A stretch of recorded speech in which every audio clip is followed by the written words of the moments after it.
Thank you for coming.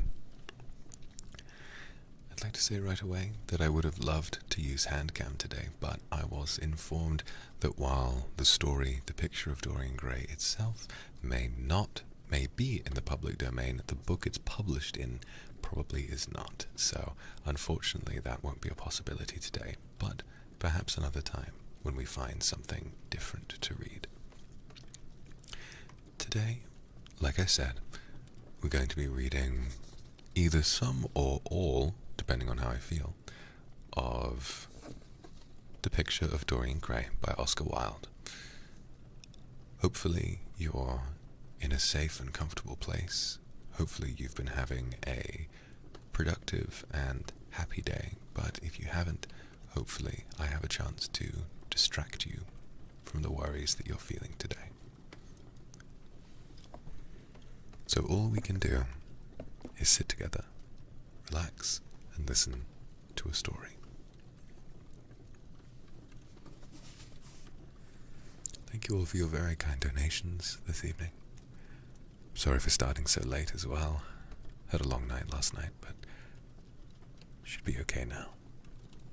So, without further ado, no matter how late you've stayed up, or no matter how early in the morning it might be, hopefully you find a place to relax, to rest, and to listen to a little story.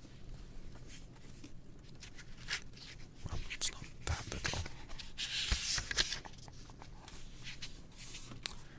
Now this copy begins with a preface by Oscar Wilde.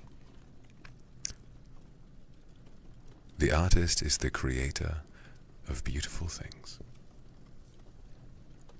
To reveal art and conceal the artist is art's aim. The critic is he who can translate into another manner or a new material his impression of beautiful things. The highest as the lowest form of criticism is a mode of autobiography. Those who find ugly meanings in beautiful things are corrupt without being charming. This is a fault. Those who find beautiful meanings in beautiful things are cultivated. For these there is hope. They are the elect to whom beautiful things mean only beauty. There is no such thing as a moral or an immoral book. Books are well written or badly written, and that is all.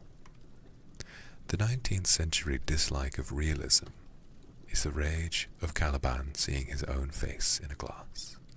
The 19th century dislike of romanticism is the rage of Caliban not seeing his own face in a glass. The moral life of man forms part of the subject matter of the artist, but the morality of art consists in the perfect use of an imperfect medium. No artist desires to prove anything. Even things that are true can be proved.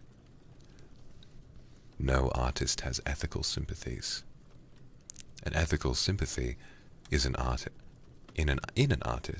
is an unpardonable mannerism of style. No artist is ever morbid. The artist can express everything. Thought and language are to the artist instruments of an art. Vice and virtue are to the artist materials for an art. From the point of view of form, the type of all the arts is the art of the musician. From the point of view of feeling, the actor's craft is the type. All art is at once surface and symbol. Those who go beneath the surface do so at their peril. Those who read the symbol do so at their peril. It is the spectator and not life that art really mirrors. Diversity of opinion about a work of art shows that the work is new, complex, and vital. When critics disagree, the artist is in accord with himself. We can forgive a man for making a useful thing as long as he does not admire it. The only excuse for making a useless thing is that one admires it intensely. And in that sense, all art is quite useless. And so, now, our story begins. The studio was filled with the rich odor of roses, and when the light summer wind stirred amidst the trees of the garden, there came through the open door the heavy scent of the lilac, or the more delicate perfume of the pink flowering thorn. From the corner of the divan of Persian saddlebags on which he was lying, smoking, as was his custom, innumerable cigarettes, Lord Henry Wotton could just catch the gleam of the honey-sweet and honey-coloured blossoms of a laburnum, whose tremulous branches seemed hardly able to bear the burden of a beauty so flame-like as theirs. And now and then, the fantastic shadows of birds in flight flitted across the long tussore silk curtains that were stretched in front of the huge window, producing a kind of momentary Japanese effect, and making him think of those pallid jade-faced painters of Tokyo, who through the medium of an art that is necessarily immobile, seek to convey the swiftness and motion. The sullenness, the sullen murmur of the bees shouldering their way through the long unmown grass, or circling with monotonous insistence round the dusty gilt horns of the staggling woodbine, seemed to make the stillness more oppressive. The dim roar of London was like the burden note of a distant organ. In the centre of the room, clamped to an upright easel, stood the full-length portrait of a young man of extraordinary personal beauty, and in front of it, some little distance away, was sitting the artist himself, Basil Hallward, whose sudden disappearance some years ago caused, at the time, such public excitement and gave rise to so many strange conjectures. As the painter looked at the gracious and comely form he had so skilfully mirrored in his art, a smile of pleasure passed across his face, and seemed about to linger there, but he suddenly started up, and, closing his eyes, placed his fingers upon the lids, as though he sought to imprison within his brain some curious dream from which he had feared he might awake. "It is your best work, Basil, the best thing you've ever done," said Lord Henry languidly. "You must certainly send it next year to the Grosvenor. The Academy is too large and too vulgar. Whenever I have gone there have been either so many people that I have not been able to see the pictures, which was dreadful, or so many pictures that I have not been able to see the people, which was worse. Grosvenor is really the only place." "I don't think I shall send it anywhere," he answered, tossing his head back in that odd way that used to make his friends laugh at him at Oxford. "No, I won't send it anywhere."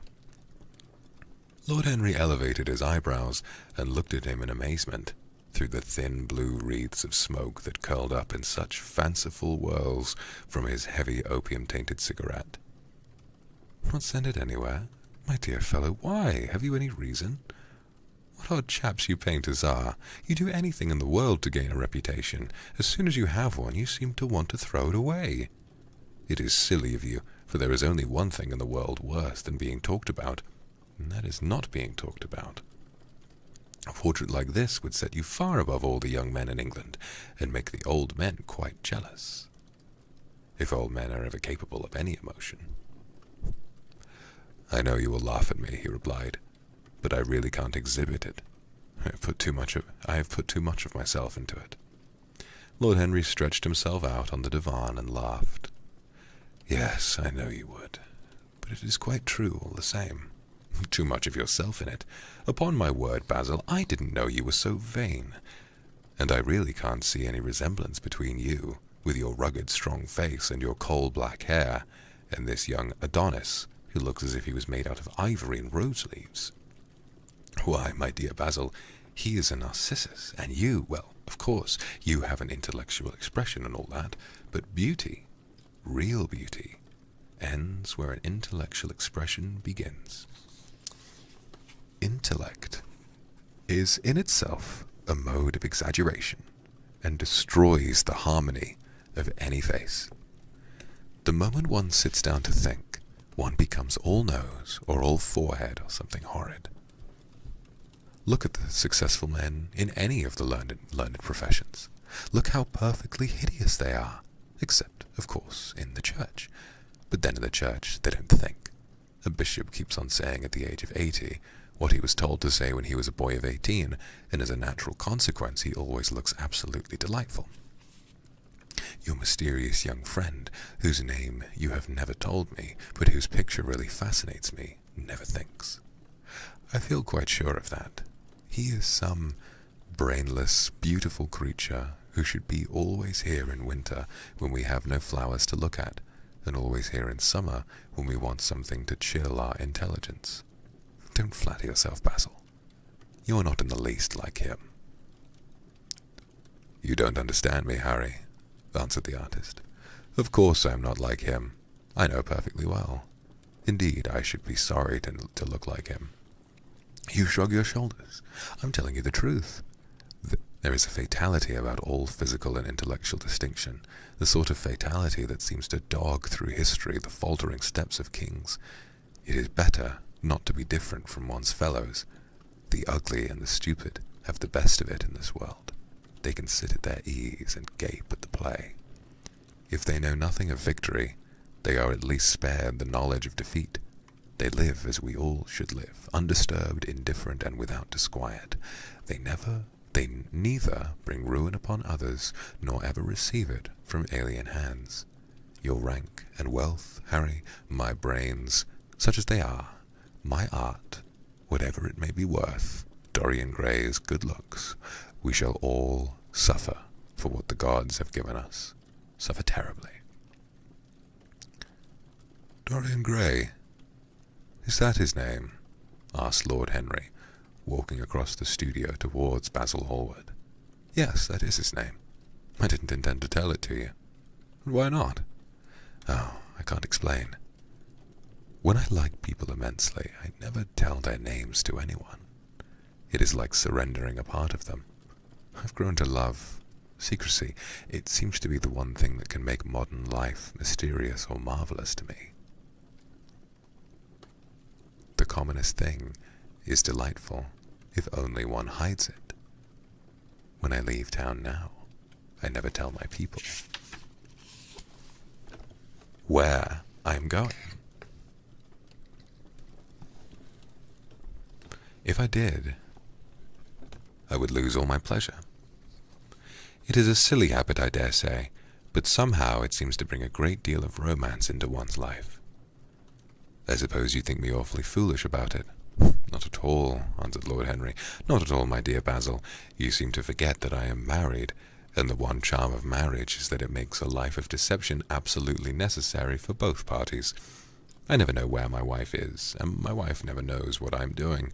When we do meet occasionally when we dine out together or go down to the Duke's. We tell each other the most absurd stories with the most serious faces. My wife is very good at it, much better, in fact, than I am. She never gets confused over her dates, and I always do. But when she does find me out, she makes no row at all. I sometimes wish she would. But she merely laughs at me. I hate the way you talk about your married life, Henry, said Basil Hallward, strolling towards the door that led into the garden. I believe that you are really a very good husband, but that you are thoroughly ashamed of your own virtues. You're an extraordinary fellow. You never say a moral thing, and you never do a wrong thing. Your cynicism is simply a pose. Being natural is simply a pose, and the most irritating pose I know, cried Lord Henry, laughing, and the two young men went out into the garden together, and ensconced themselves on a long bamboo seat that stood the shade of a tall laurel bush. The sunlight slipped over the polished leaves. In the grass, white daisies were tremulous. After a pause, Lord Henry pulled out his watch. I'm afraid I must be going, Basil, he murmured, and before I go, I insist on your answering a question I put to you some time ago. What is that? Said the painter, keeping his eyes fixed on the ground. You know quite well. I do not, Harry. Well, I'll tell you what it is. I want you to explain to me why you won't exhibit Dorian Gray's picture. I want the real reason. I told you the real reason. No. You did not. You said it was because there was too much of yourself in it. Now that is childish. Harry, said Basil Hallward, looking at him straight in the face. Every portrait that is painted with a feeling is a portrait of the artist, not of the sitter. The sitter is merely the accident, the occasion. It is not he who is revealed by the painter. It is rather the painter who, on the coloured canvas, reveals himself. The reason I will not exhibit this picture is that I am afraid I have shown in it the secret of my own soul. Lord Henry laughed. And what is that? He asked. I'll tell you, said Hallward. But an expression of perplexity came over his face. I am all exception, Basil, continued his companion, glancing at him. Oh, there is really very little to tell, Harry, answered the painter, and I'm afraid you will hardly understand it. Perhaps you will hardly believe it. Lord Henry smiled and, leaning down, plucked a pink-petalled daisy from the grass and examined it. I'm quite sure I shall understand it, he replied, gazing intently at the little golden white feathered disc. And as for believing things, I can believe anything, provided that it is quite incredible.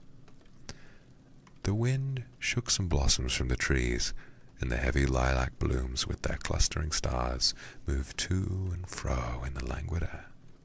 A grasshopper began to chirrup by the wall, and like a blue thread a long, thin dragonfly floated past on its own brown gauze wings. Lord Henry felt as if he could hear Basil Hallward's heart beating, and wondered what was coming. The story is simply this, said the painter after some time. 2 months ago, I went to a crush at Lady Brandon's.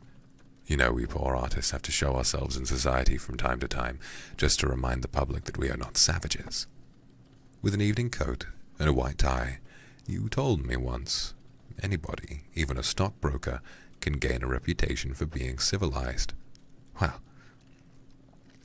after I had been in the room for about 10 minutes, talking to a huge overdressed dowagers and tedious academians, I suddenly became conscious that someone was looking for me. I turned halfway around and saw Dorian Gray for the first time. When our eyes met, I felt that I was growing pale. A curious sensation of terror came over me. I knew that I had come face to face with someone whose mere personality was so fascinating that if I allowed it to do so, it would absorb my whole nature, my whole soul, my very art itself.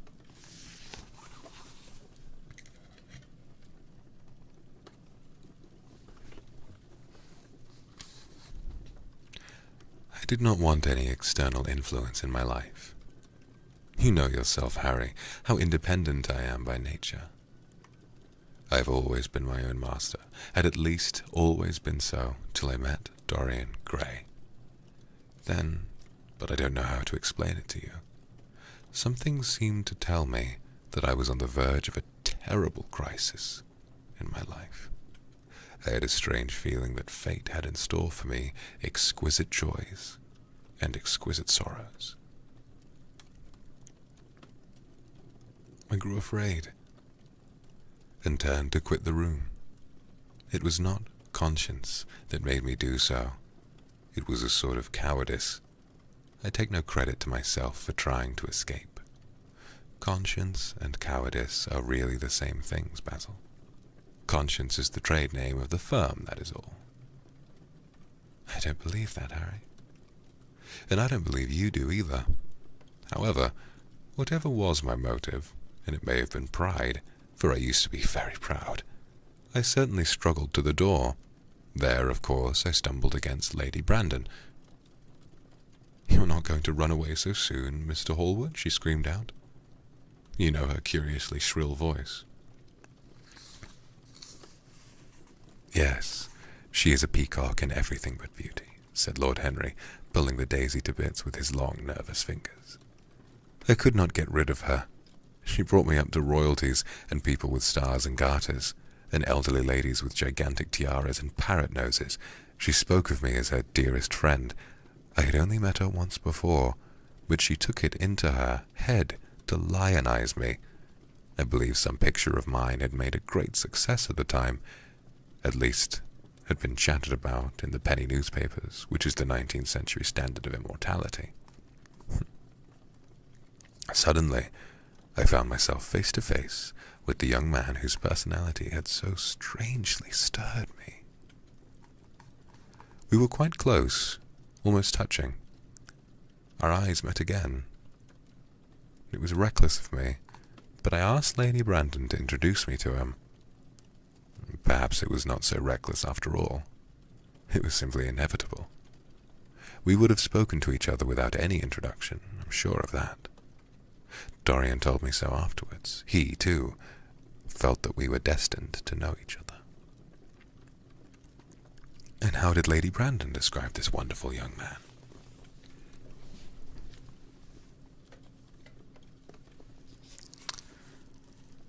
Asked his companion.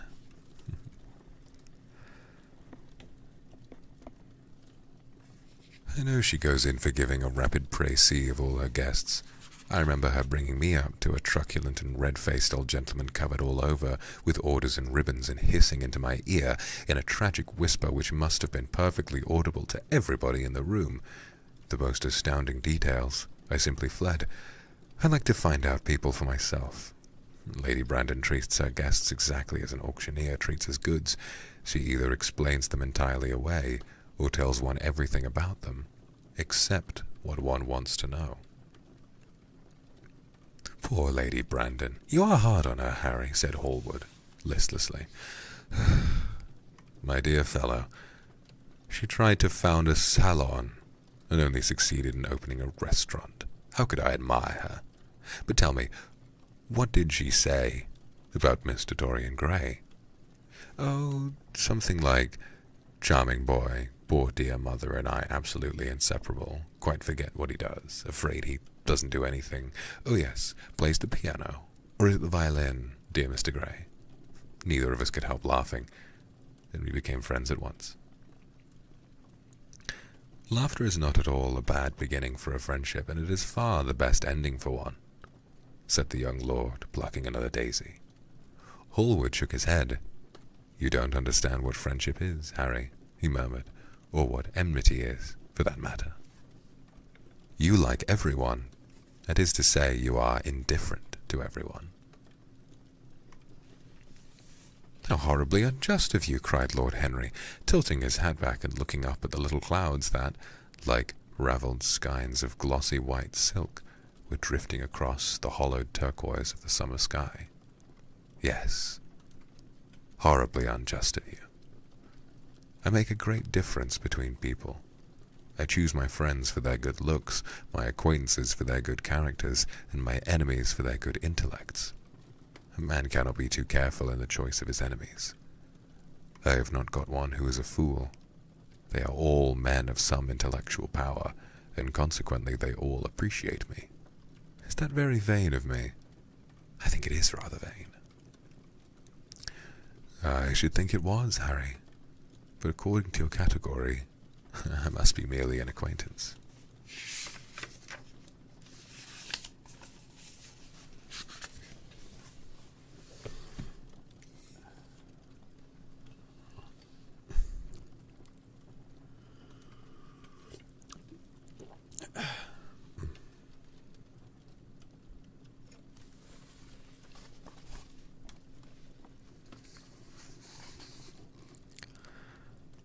My dear old Basil, you are much more than an acquaintance, and much less than a friend, a sort of brother, I suppose. Oh, brothers. I don't care for brothers. My elder brother won't die, and my younger brothers never seem to do anything else. Harry, exclaimed Hallward, frowning. My dear fellow, I am not quite serious, but I can't help detesting my relations. I suppose it comes from the fact that none of us can stand each other. Can stand other people, rather, having the same faults as ourselves.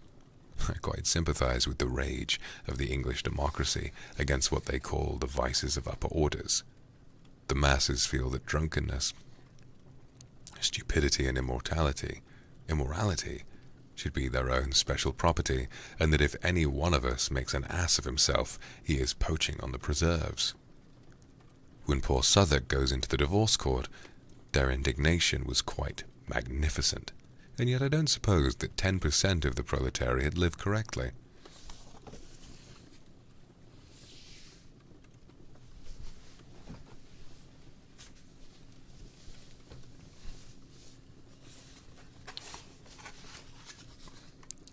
I don't agree with a single word you've said, and what is more, Harry, I feel sure you don't either. Lord Henry stroked his pointed brown beard and tapped the toe of his patent leather boot with a tasseled ebony cane. How English you are, Basil. That is the second time you have made that observation. If one puts forward an idea to a true Englishman, always a rash thing to do, he never dreams of considering whether the idea is right or wrong. The only thing he considers of any importance is whether one believes it oneself. Now, the value of an idea has nothing whatsoever to do with the sincerity of the man who expresses it. Indeed, the probabilities are that the more insincere the man is, the more purely intellectual will the idea be, as in the case it will not be colored by either his wants, his desires, or his prejudices. However, I don't propose to discuss politics, sociology, or metaphysics with you. I like persons better than principles, and I like persons with no principles better than anything else in the world. Tell me more about Mr. Dorian Gray. How often do you see him? Every day. I couldn't be happy if I didn't see him every day. He is absolutely necessary to me. How extraordinary. I thought you would never care for anything but your art.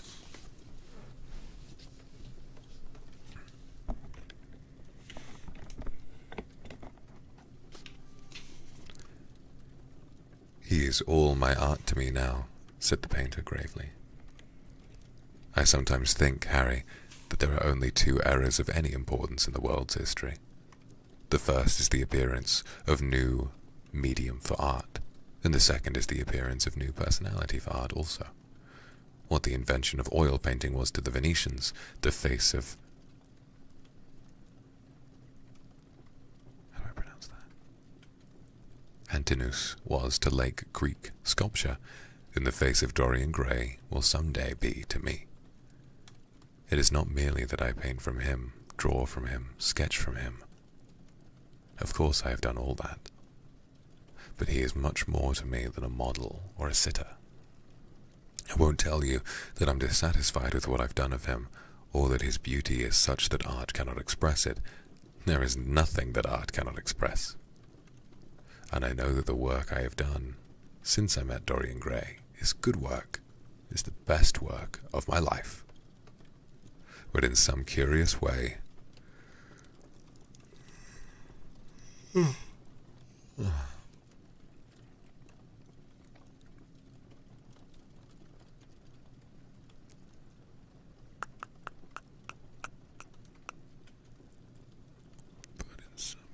but in some curious way, I wonder, will you understand me?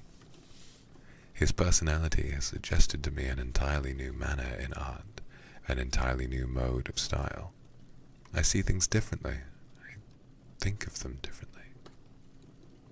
I can now recreate life in a way that was hidden from me before. A dream of form in days of thought. Who is it who says that? I forget. But it is what Dorian Gray has been to me, the merely visible presence of this lad, for he seems to be little more than a lad, though he is really over 20. His merely visible presence, I wonder, can you realize all that that means? Unconsciously he defines for me the lines of a fresh school, a perfection of the spirit that is Greek, the harmony of soul and body, how much that is. We, in our madness, have separated the two, and have invented a realism that is vulgar, an ideality that is void. Harry, if you only knew what Dorian Gray is to me. You remember that landscape of mine for which Akuma offered me such a huge price, but which I would not part with. It is one of the best things I have ever done. And why is it so? Because while I was painting it, Dorian Gray sat beside me. Some subtle influence passed from him to me, and for the first time in my life I saw in the plain woodland the wonder I had always looked for and always missed. Basil, this is extraordinary. I must see Dorian Gray. Allward got up from the seat and walked up and down the garden. After some time, he came back.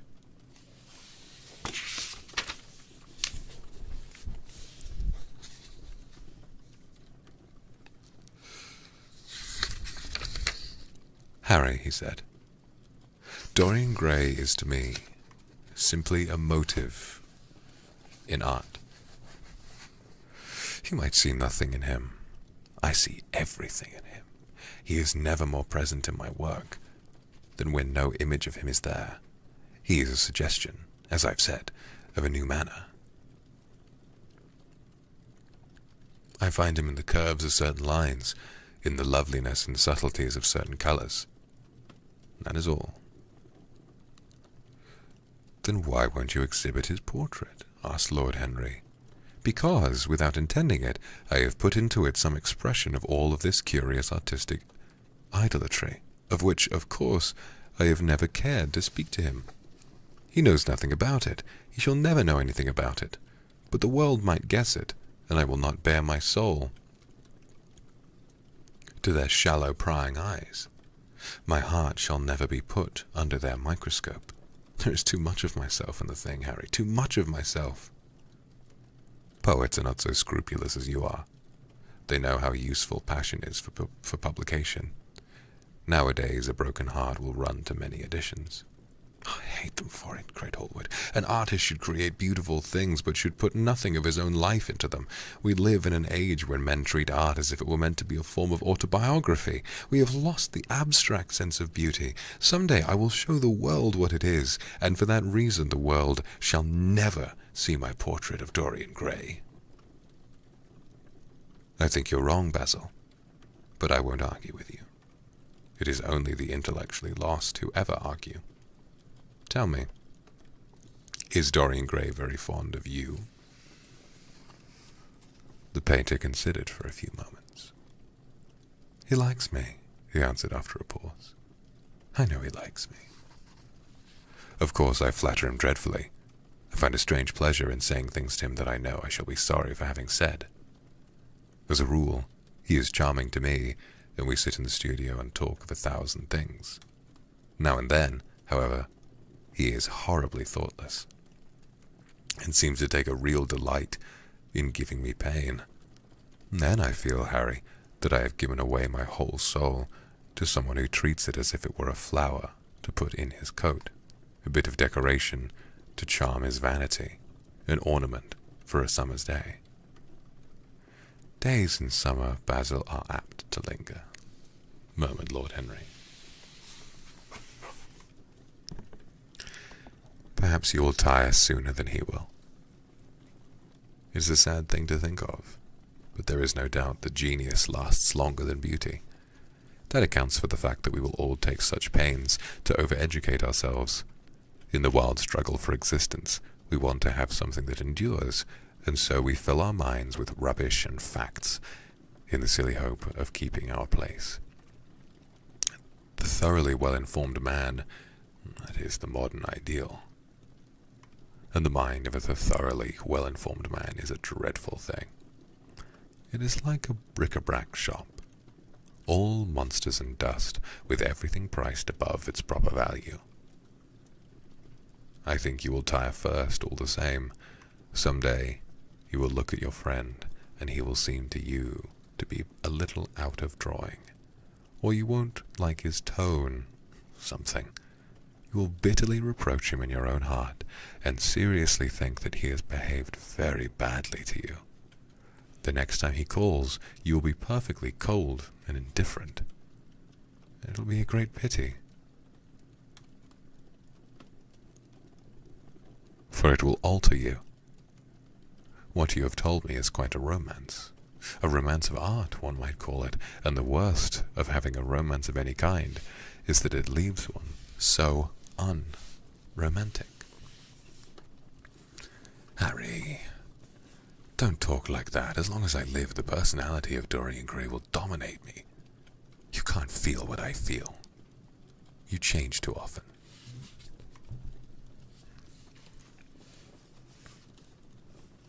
Ah, my dear Basil, that is exactly why I can feel it. Those who are faithful know only the trivial side of love. It is the faithless who know love's tragedies. Lord Henry struck a light on a dainty silver case and began to smoke a cigarette with a self-conscious and satisfied air, as if he had summed up the world in a phrase.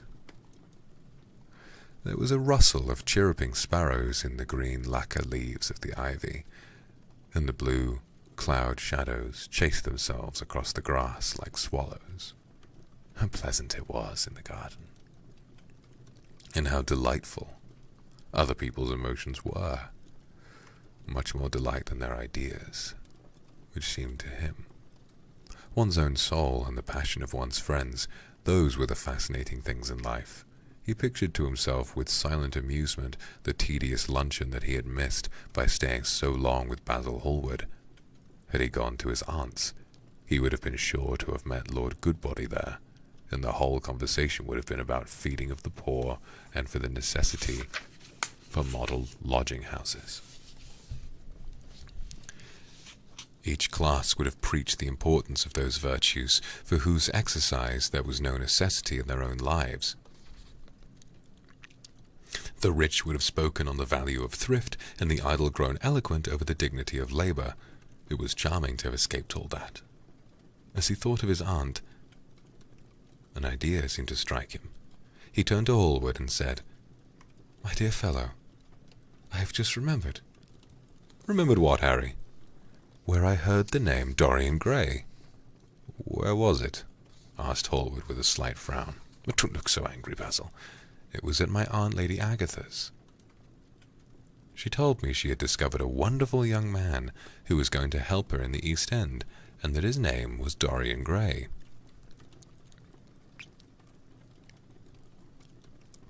"I'm bound to state that she never told me he was good-looking. Women have no appreciation for good looks, at least. Good women have not. She said that he was very earnest and had a beautiful nature. I at once pictured myself a creature with spectacles and lank hair, horribly freckled and tramping about on huge feet. I wish I had known it was your friend." "I'm very glad you didn't, Harry." "Why?" "I don't want you to meet him." "You don't want me to meet him?" "No." Mr. Dorian Gray is in the studio, sir," said the butler, coming into the garden. "Oh, you must introduce me now," cried Lord Henry, laughing. The painter turned to his servant, who stood blinking in the sunlight. "Ask Mr. Gray to wait, Parker. I shall be in a few moments." The man bowed and went up to the walk. Then he looked at Lord Henry. "Dorian Gray is my dearest friend," he said. "He has a simple and beautiful nature. Your aunt was quite right in what she said of him. Don't spoil him. Don't try to influence him. Your influence would be bad. The world is wide and has many marvelous people in it. Don't take away from me the one person who gives to my art whatever charm it possesses. My life as an artist depends on him. Mind, Harry, I trust you." He spoke very slowly, and the words seemed wrung out of him, almost against his will. "What nonsense you talk," said Lord Henry, smiling and taking Hallward by the arm. He almost led him into the house.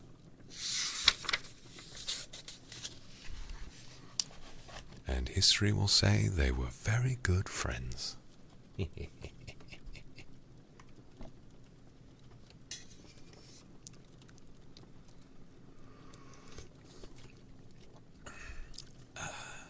Just let me drink for a second and then we'll keep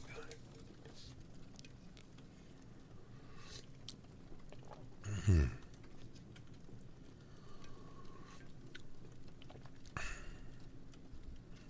Aye, and on to chapter 2 we go. Thank you for all the supers, everybody. Hold on, I'll give you guys some back cracking, because my back fucking hurts. Hold on. Oh.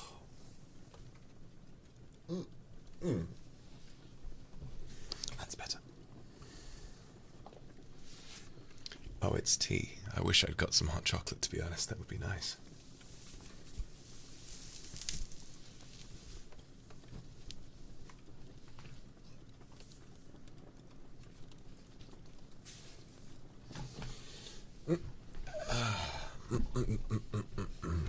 Okay.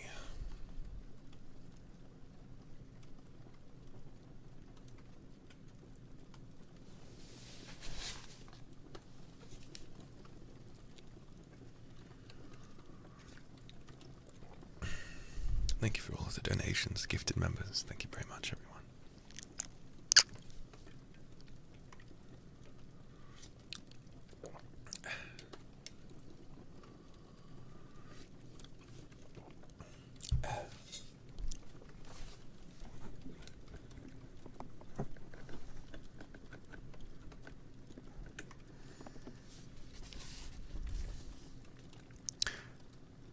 As they entered, they saw Dorian Gray.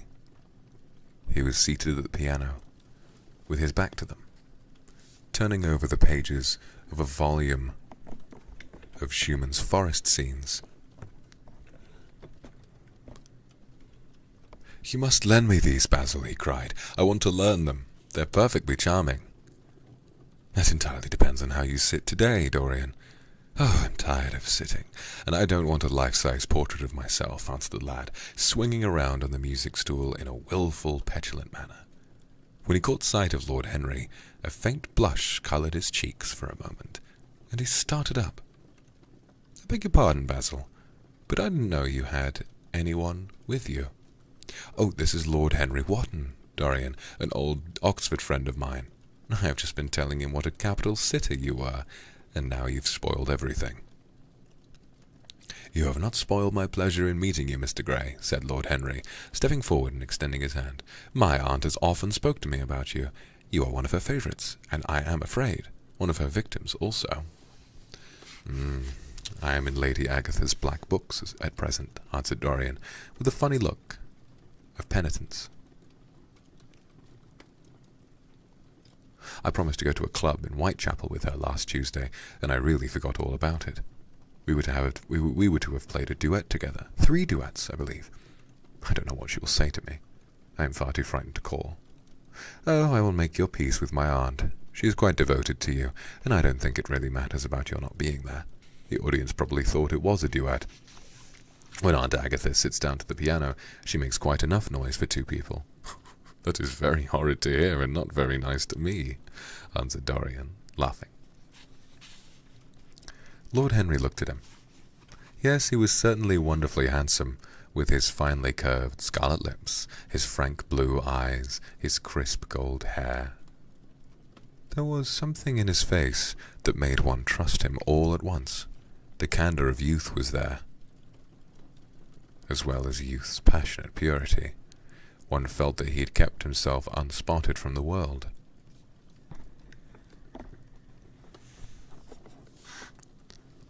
No wonder Basil Hallward worshipped him.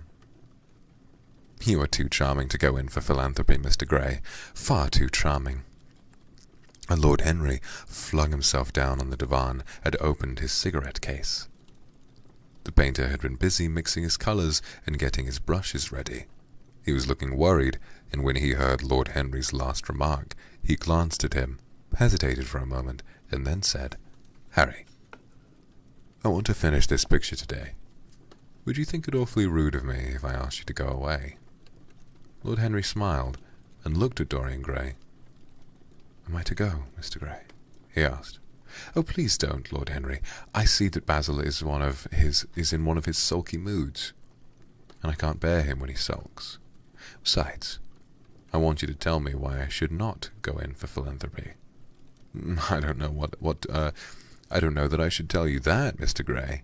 It is so tedious a subject that one would have to talk seriously about it, but I certainly shall not run away, now that you have asked me to stop. You don't really mind, Basil, do you? You have often told me that you'd liked your sitters to have someone to chat to." Oh, it bit his lip. If Dorian wishes it, of course she must stay. Dorian's whims are laws to everybody except himself. Lord Henry took up his hat and gloves. "You're very pressing, Basil, but I'm afraid I must go. I've promised to meet a man at the Orleans. Goodbye, Mr. Gray. Come and see me some afternoon in Curzon Street. I'm nearly always at home at 5 o'clock. Write to me when you are coming. I should be sorry to miss you." "Basil," cried Dorian Gray, "if Lord Henry Wotton goes, I shall go too." "You never open your lips while you're painting, and it is horribly dull standing on a platform and trying to look pleasant. Ask him to stay. I insist upon it." "Stay, Harry, to oblige Dorian and to oblige me," said Hallward, gazing intently at his picture. "It is quite true I never talk when I am working, never listen either, and it must be dreadfully tedious for my unfortunate sitters. I beg you to stay."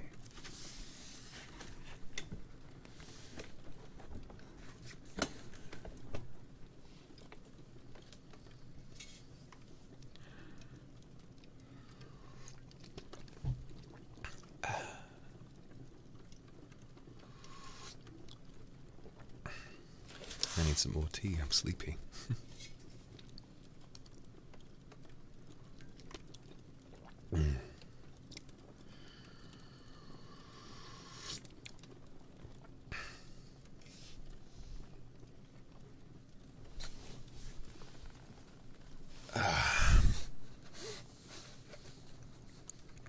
But what about my man at the Orleans?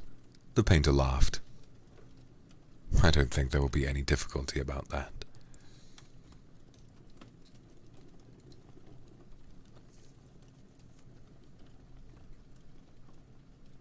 Where was I? Oh, shit. "Sit down again, Harry, and now, Dorian, get up on the platform, and don't move about too much, or pay any attention to what Lord Henry says. He has a very bad influence over all of his friends, with the single exception of myself." Dorian Gray stepped up on the dais with the air of a young Greek martyr, who made little moo of discontent to Lord Henry, to whom he had rather taken fancy. He was so unlike Basil. They made a delightful contrast, and he had such a beautiful voice. After a few moments he said to him, "Have you really a very bad influence, Lord Henry? As bad as Basil says?" "There is no such thing as a good influence, Mr. Gray. All influence is immoral from the scientific point of view." "Why?" "Because to influence a person is to give him one's own soul. He does not think his natural thoughts, or burn with his natural passions. His virtues are not real to him. His sins, if there are such things as sins, are borrowed. He becomes an echo of someone else's music, an actor of a part that has not been written for him. The aim of life is self-development. To realize one's nature perfectly. That is what each of us is here for. People are afraid of themselves nowadays. They have forgotten the highest of all duties, the duty that one owes to oneself. Of course they are charitable. They feed the hungry and clothe the beggar, but their own souls starve and are naked. Courage has gone out of our race. Perhaps we never really had it. The terror of society, which is the basis of morals, the terror of God, which is the secret of religion, these are the two things that govern us, and yet Just turn your head a little more to the right, Dorian, like a good boy, said the painter, deep in his work, and consciously only that a look had come into the lad's face that he had never seen there before. And yet, continued Lord Henry, in his low, musical voice, and with that graceful wave of the hand that was always so characteristic of him, and that he had even in his Eton days, I believe that if one man were to live out his life fully and completely, were to give form to every feeling, expression to every thought, reality to every dream, I believe that the world would gain such a fresh impulse of joy that we would forget all of the maladies of medievalism and return to the Hellenic ideal, to something finer, richer than the Hellenic ideal. It may be, but the bravest man among us shit. Ignore me. But the bravest man amongst us is afraid of himself. The mutilation of the savage has its tragic survival in the self-denial that mars our lives. We are punished for our refusals. Every impulse that we strive to strangle broods in the mind and poisons us. The body sins once, and has done with its sin, for action is a mode of purification. Nothing remains, then, but the recollection of a pleasure, or the luxury of a regret. The only way to get rid of a temptation is to yield to it, resist it, and your soul grows sick with longing for things it has forbidden to itself, with desire for what its monstrous laws have made monstrous and unlawful. It has been said that the great events of the world take place in the brain. It is in the brain only, that the great sins of the world take place also. You, Mr. Grey, you yourself, with your rose-red youth and your rose-white boyhood, you have had passions that have made you afraid, thoughts that have filled you with terror, daydreams and sleeping dreams whose mere memory might have stained your cheek with shame. "Stop!" faltered Dorian Gray. "Stop, you bewilder me." I don't know what to say. There is some answer to you, but I cannot find it. Don't speak. Let me think. Or rather, let me try not to think. For nearly 10 minutes he stood there motionless, with parted lips and eyes strangely bright. He was dimly conscious that entirely fresh influences were at work within him, yet they seemed to have come really from himself. The few words that Basil's friend had said to him, words spoken by chance, no doubt, and with wilful paradox in them, had touched some secret chord that had never been touched before, but that he felt was now vibrating and throbbing to curious pulses.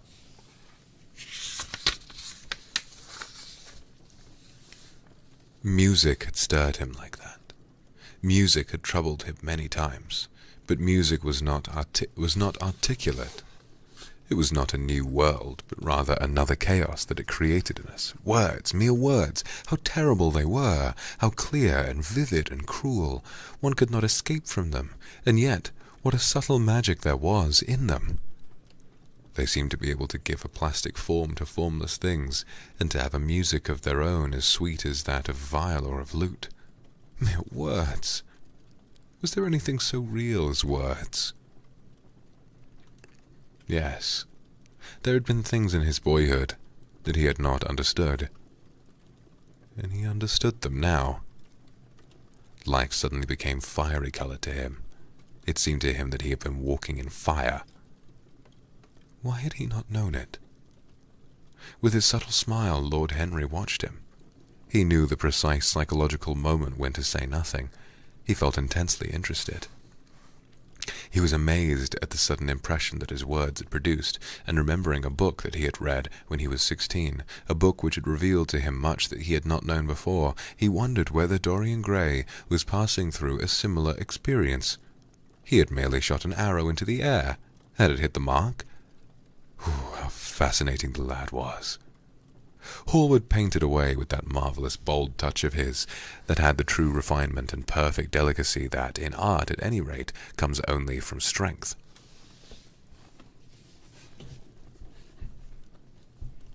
He was unconscious of the silence.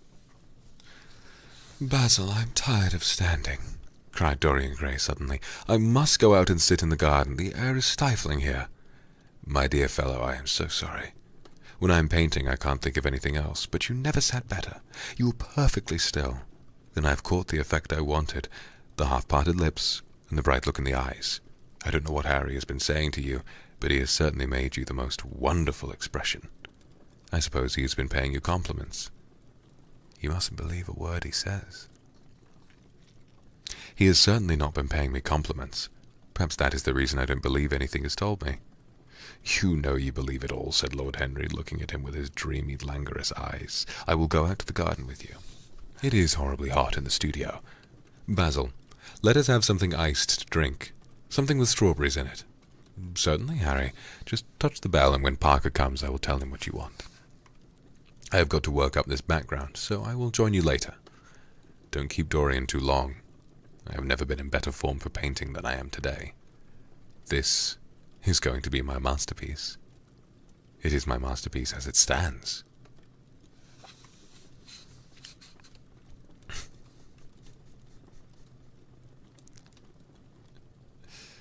I love how you guys are somehow surprised that this is the gayest shit you've ever read. It's not a big deal. We all know Oscar Wilde was channeling himself.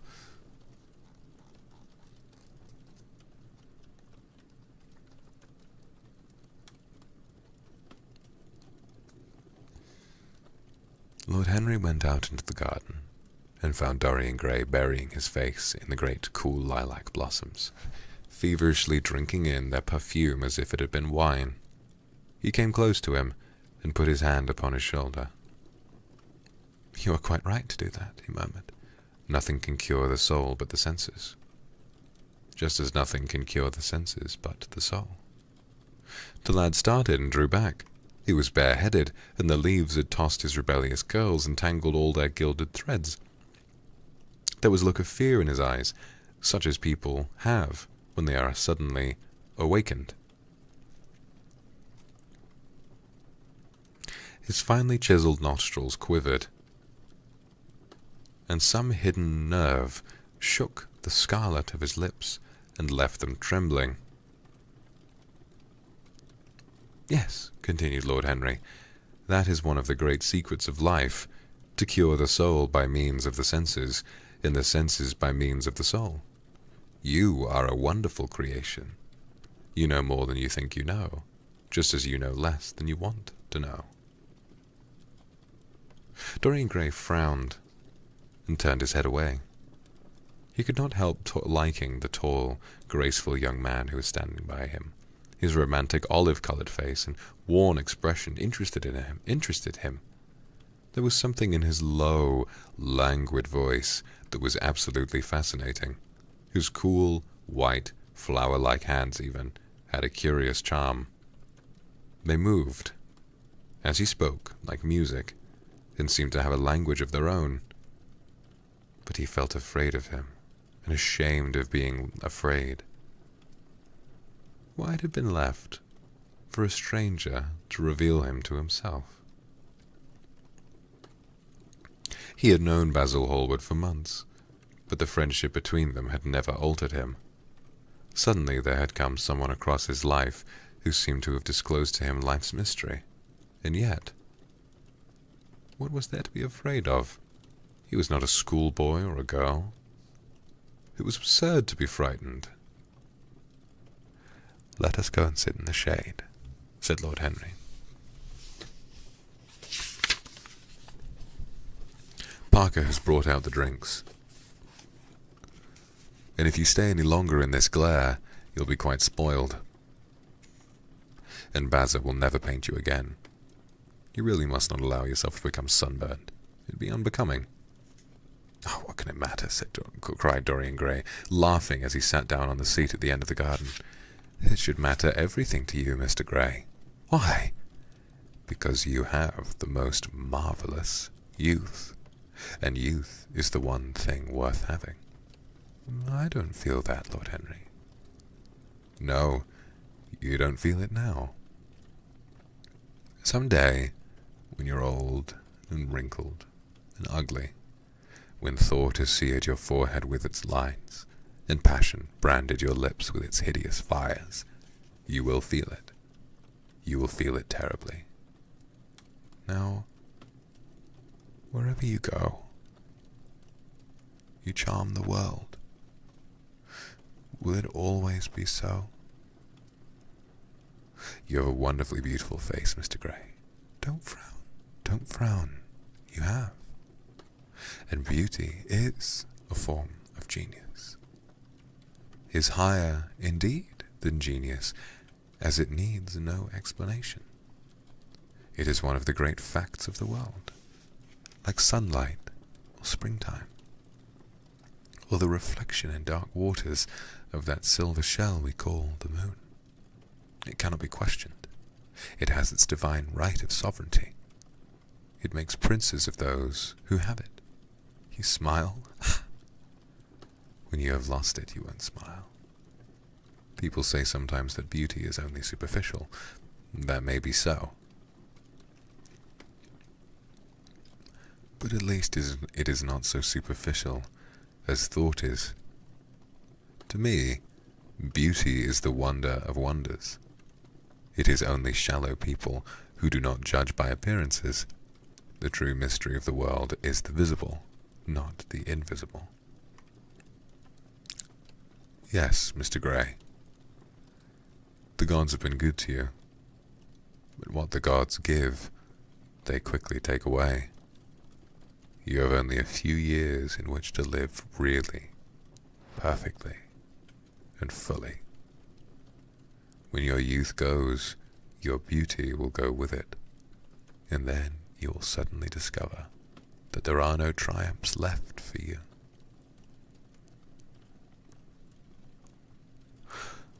Or have to content yourself with those mean triumphs that the memory of your past will make more bitter than the defeats. Every month, as it wanes, brings you nearer to something dreadful. Time is jealous of you, and wars against your lilies and your roses. You will become sallow, hollow-cheeked and dull-eyed. You will suffer horribly. Realize your youth while you have it. Don't squander the gold of your days listening to the tedious, trying to improve the hopeless failure, or giving away your life to the ignorant, the common, and the vulgar. These are sickly aims, the false ideals of our age. Live. Live the wonderful life that is in you. Let nothing be lost upon you. Be always searching for new sensations. Be afraid of nothing. A new hedonism. That is what our century wants. You might be its visible symbol. With your personality, there is nothing you could not do. The world belongs to you for a season. The moment I met you, I knew that you were quite unconscious of what you really are, of what you might really be. There was so much in you that charmed me, that I felt I must tell you something about yourself. I thought how tragic it would be if you were wasted, for there is such a little time that your youth will last. Such a little time. The common hill flowers wither, but they blossom again. The laburnum will be as yellow next June as it is now. In a month, there will be purple stars on the clematis, and year after year the green night of its leaves will hold its purple stars. But we will never get back our youth. The pulse of joy that beats in us at 20 becomes sluggish. Our limbs fail, our senses rot. We degenerate into hideous puppets, haunted by the memory of the passions of which we were too much afraid, and the exquisite temptations that we had not the courage to yield to. Youth! Youth! There is absolutely nothing in the world but youth.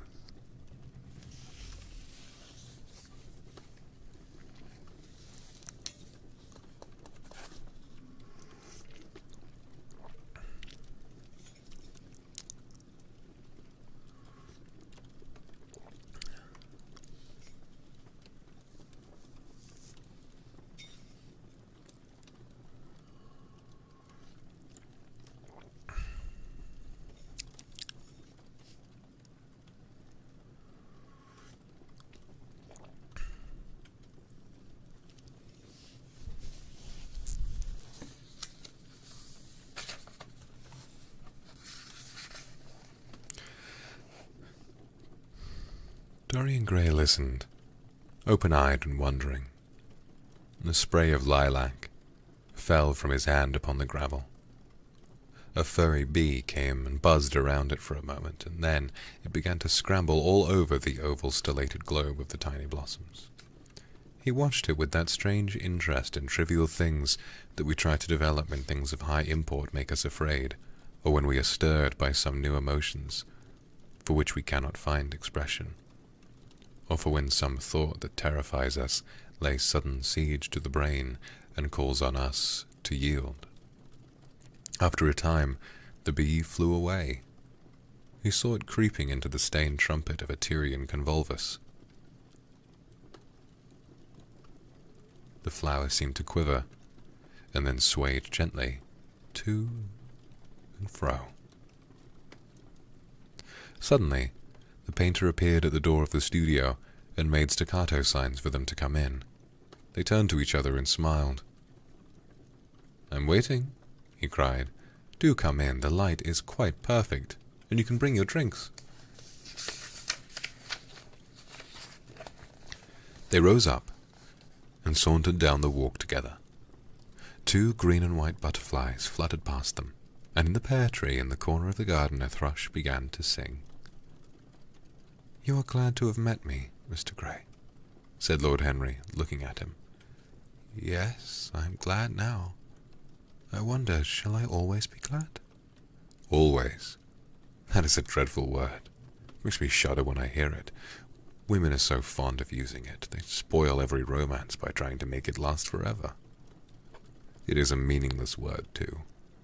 The only difference between a caprice and a lifelong passion is that the caprice lasts a little longer."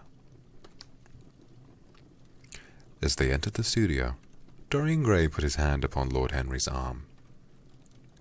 "In that case, let our friendship be a caprice," he murmured, flushing at his own boldness, and then stepped up on the platform and resumed his pose. Lord Henry flung himself into a large wicker armchair and watched him. The sweep and dash of the brush on the canvas made the only sound that broke the stillness, except when, now and then, Hallward stepped back to look at his work from a distance. In the slanting beams that streamed through the open doorway, the dust danced and was golden. The heavy scent of the roses seemed to brood over everything. After about a quarter of an hour, Hallward stopped painting, looked for a long time at Dorian Gray, and then for a long time at the picture, biting the end of one of his huge bruises, and frowning. "It is quite finished," he cried at last, and stooping down he wrote his name in the long vermilion letters on the left-hand corner of the canvas.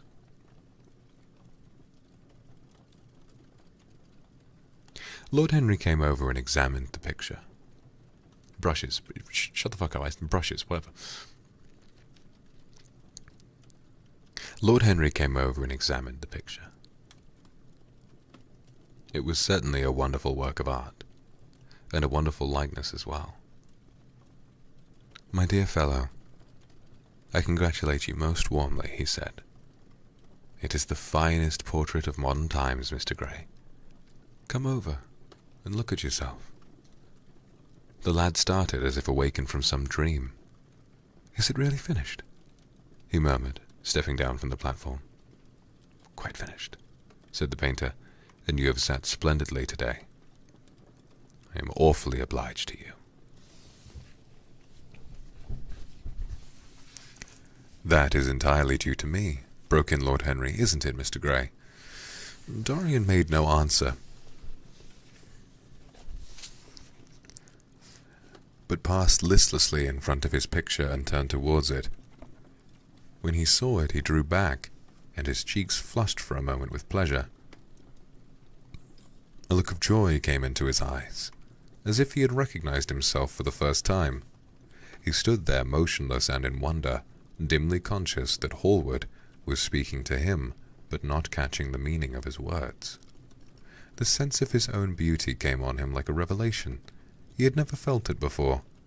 Basil Hallward's compliments had seemed to him to be merely the charming exaggerations of friendship. He had listened to them, laughed at them, forgotten them.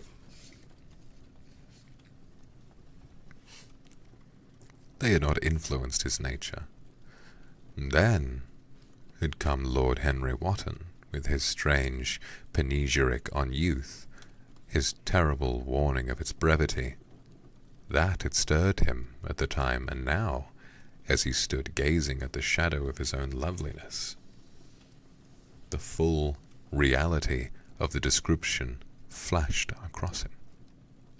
Yes, there would be a day when his face would be wrinkled and wizened, his eyes dim and colourless, the grace of his figure broken and deformed. The scarlet would pass away from his lips, and the gold steal from his hair. The life that was to make his soul would mar his body. He would become dreadful, hideous, and uncouth. As he thought of it, a sharp pang of pain struck through him like a knife. He made each delicate fibre of his nature quiver.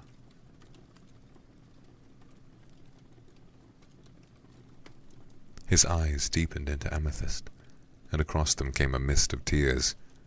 He felt as if a hand of ice had been laid upon his heart. "Don't you like it?" cried Hallward at last, stung a little by the lad's silence, not understanding what it meant. "Of course he likes it," said Lord Henry. "Who wouldn't like it? It is one of the greatest things in modern art. I'll give you anything you like to ask for it. I must have it." "It is not my property, Harry." "Whose property is it?" "Dorian's, of course," answered the painter. "He is a very lucky fellow." "How sad it is," murmured Dorian Gray, with his eyes still fixed upon his own portrait. "How sad it is. I shall grow old, and horrible, and dreadful. It will never be older than this particular day of June. If it were only the other way. If it were I who was to be always young, in the picture that was to grow old. For that, I would give everything. Yes, there is nothing in the whole world I would not give. I would give my soul for that." "You would hardly care for such an arrangement, Basil," Lord Henry cried, laughing. "It would be rather hard lines on your work." "I should object very strongly, Harry," said Hallward. Dorian Gray turned to look at them. "I believe you would, Basil. You like your art better than your friends. I am no more to you than a green bronze figure. Hardly as much, I dare say." The painter stared in amazement. It was so unlike Dorian to speak like that. What had happened? He seemed quite angry. His face was flushed, and his cheeks burning. "Yes," he continued, "I am less to you than your ivory Hermes or your silver fawn. You will always like them. Always. How long will you like me? Till I have my first wrinkle, I suppose. I know now that when one loses one's good looks, whatever they may be, one loses everything. Your picture has taught me that. Lord Henry Wotton is perfectly right. Youth is the only thing worth having. When I find that I am growing old, I shall kill myself." Hallward turned pale and caught his hand. Dorian, don't talk like that. I've never had such a friend as you, and I shall never have such another. You are not jealous of material things, are you? You who are finer than any of them. I am jealous of everything whose beauty does not die. I am jealous of the portrait you have painted of me. Why should it keep what I must lose? Every moment that passes takes something from me and gives something to it. Oh, if only it were the other way. If the picture could change, and I could be always what I am now. Why did you paint it? It'll mock me some day, mock me horribly. The hot tears welled into his eyes. He tore his hand away, and, flinging himself on the divan, he buried his face in the cushions as though he was praying. "This is your doing, Harry," said the painter bitterly. Lord Henry shrugged his shoulders. It is the real Dorian Gray. And that is all.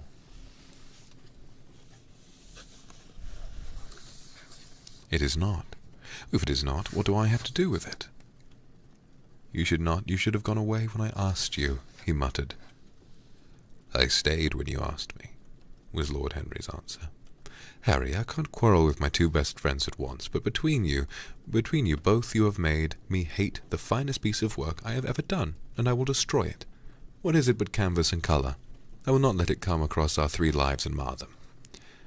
Dorian Gray lifted his golden head from the pillow, and with pallid face and tear-stained eyes looked at him, and he walked over to the deal painting table that was set beneath the high curtained window. What was he doing there? His fingers were straying about among the litter of tin tubes and dry brushes, seeking for something. Yes, it was for the long palette knife, with its thin blade of lithe steel. He had found it at last. He was going to rip up the canvas. With a stifled sob, the lad leaped from the couch and, rushing over to Hallward, tore the knife out of his hand and flung it to the end of the studio. Don't, Basil, don't, he cried. It would be murder. I'm glad you appreciate my work at last, Dorian, said the painter, coldly, when he had recovered from his surprise. I never thought you would. Appreciate it? I am in love with it, Basil. It is part of myself. I feel that. Well, as soon as you are dry, you should be varnished and framed and sent home, and then you can do what you like with yourself. And he walked across the room and rang the bell for tea. You will have tea, of course, Dorian, and so will you, Harry. Or do you object to such simple pleasures? Oh, I adore simple pleasures, said Lord Henry. They are the last refuge of the complex. But I don't like scenes, except on the stage. What absurd fellows you are, both of you. I wonder who it was defined man as a rational animal. It was the most premature decision ever given. Man is many things, but he is not rational. I am glad he is not, after all, though I wish you chaps would not squabble over the picture. You had much better let me have it. Basil, this silly boy doesn't really want it, and I really do. If you let anyone have it but me, Basil, I shall never forgive you, cried Dorian Gray, and I don't allow people to call me a silly boy. You know the picture is yours, Dorian. I gave it to you before it existed. And you know you have been a little silly, Mr. Gray, and that you don't really object to being reminded that you are extremely young. I should have objected very strongly this morning, Lord Henry. Ah, this morning. You have lived since then.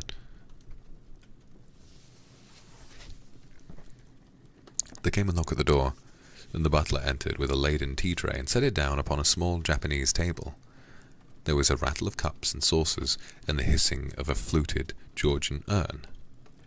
2 globe-shaped china dishes were brought in by a page. Dorian Gray went over and poured out the tea. The 2 men sauntered languidly to the table and examined what was under the covers. Let us go to the theatre tonight, said Lord Henry. There is sure to be something on, somewhere. I have promised to dine at White's, but it is only with an old friend, so I can send him a wire to say that I am ill, or that I am prevented from coming in a consequence of a subsequent engagement. I think that would be a rather nice excuse, and have all the surprise of candour. It is such a bore putting on one's dress clothes, muttered Hallward. And when one has them on, they are so horrid. Yes, answered Lord Henry dreamily, the costume of the 19th century is detestable. It is so sombre, so depressing. Sin is the only real colour element left in modern life. You really must not say things like that. Before Dorian, Harry? Before which Dorian? The one who is pouring out tea for us, or the one in the picture? Before either. I should like to come to the theatre with you, Lord Henry, said the lad. Then you shall come. And you will come too, Basil, won't you? I can't, really. I would sooner not. I have a lot of work to do. Well then, you and I will go alone, Mr. Gray. I should like that awfully.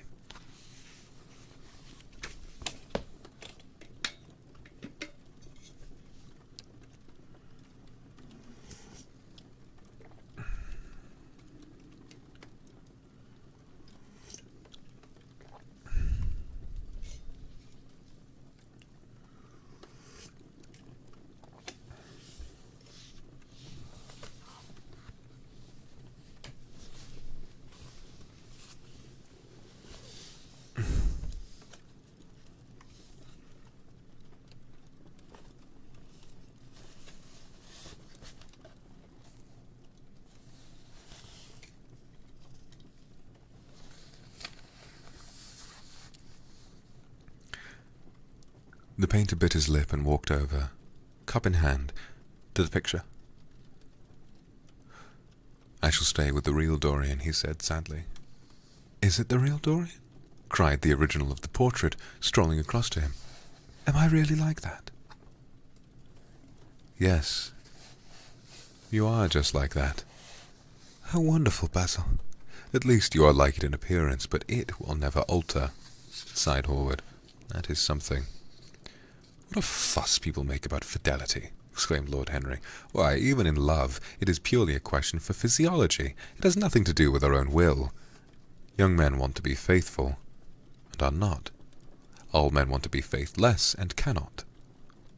That is all one can say." "Don't go to the theatre tonight, Dorian," said Hallward. "Stop and dine with me." "I can't, Basil." "Why?" "Because I've promised Lord Henry Wotton to go with him."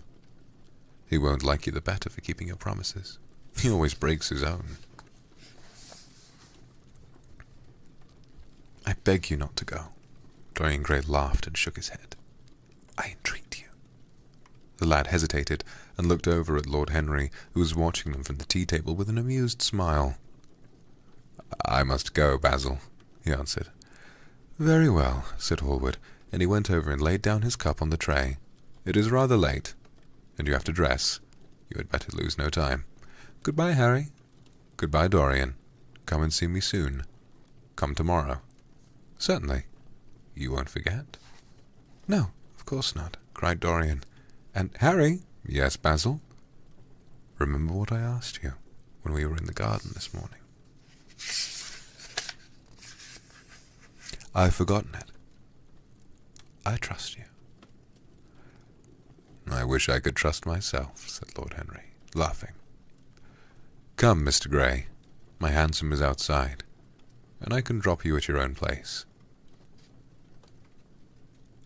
Goodbye, Basil. It has been the most interesting afternoon." As the door closed behind them, the painter flung himself down on the sofa, and a look of pain came into his face.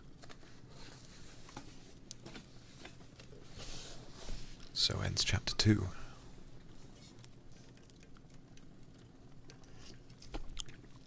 It's very interesting so far.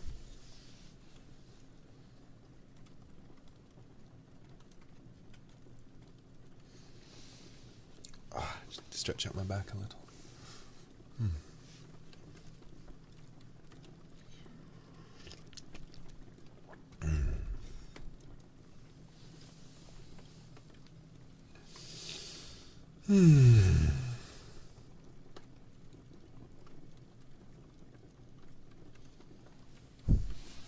Thank you for being here with me today. I like your company.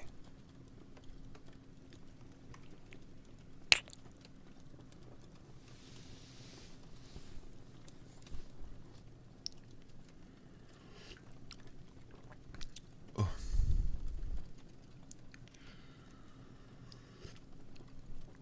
I think I just need a minute to sip my tea.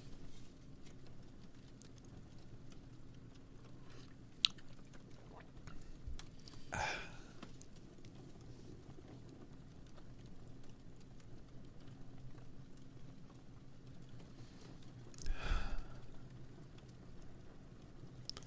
think I might have to crack my back again.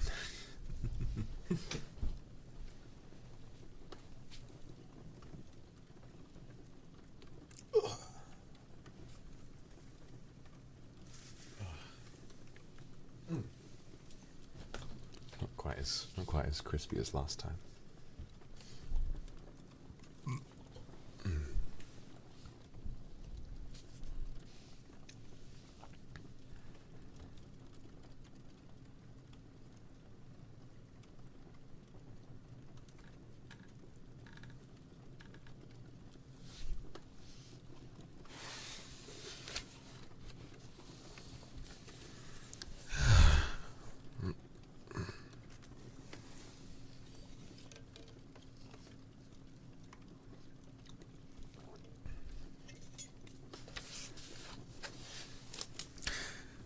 Yes, youth.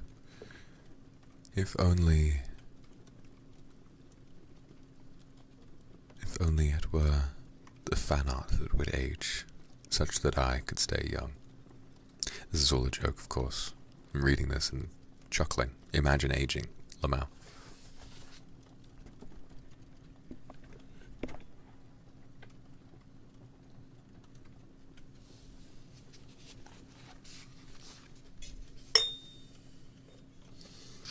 All right.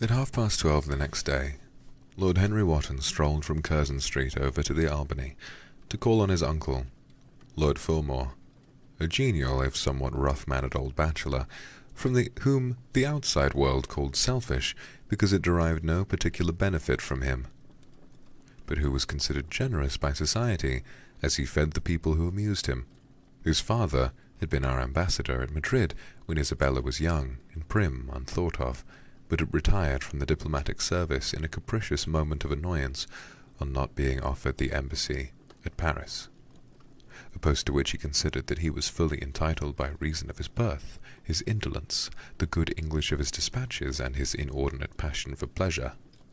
The son, who had been his father's secretary, had resigned along with his chief, somewhat foolishly, as was the thought at the time, and on succeeding some months later to the title, had set himself to the serious study of the great aristocratic art of doing absolutely nothing. He had 2 large townhouses, preferred to live in chambers as it was less trouble, and took most of his meals at his club. He paid some attention to the management of his collieries in the Midland counties, excusing himself for this taint of industry upon the ground that one advantage of having coal was that it enabled a gentleman to afford the decency of burning wood in his own hearth. In politics he was a Tory, except when the Tories were in office, during which period he roundly abused them for being a pack of radicals. He was a hero to his valet, who bullied him, and a terror to most of his relations, whom he bullied in turn. Only England could have produced him, and he always said that the country was going to the dogs.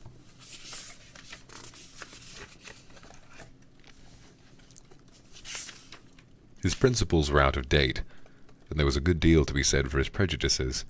When Lord Henry entered the room, he found his uncle sitting in a rough shooting coat, smoking a cheroot and grumbling over the Times. "Well, Harry," said the old gentleman, "what brings you out so early? I thought you dandies never got up until 2, and were not visible till 5. "Pure family affection, I assure you, Uncle George. I want to get something out of you." "Money, I suppose," said Lord Surma, making a wry face. "Well, sit down and tell me about it. Young people nowadays imagine that money is everything." "Yes," murmured Lord Henry, setting his buttonhole in his coat. "When they grow older, they know it. But I don't want money. It is only people who pay their bills who want that, Uncle George, and I never pay mine. Credit is the capital of a younger son, and one lives charmingly upon it. Besides, I always deal with Dartmoor's tradesmen, and consequently they never bother me. What I want is information. Not useful information, of course. Useless information."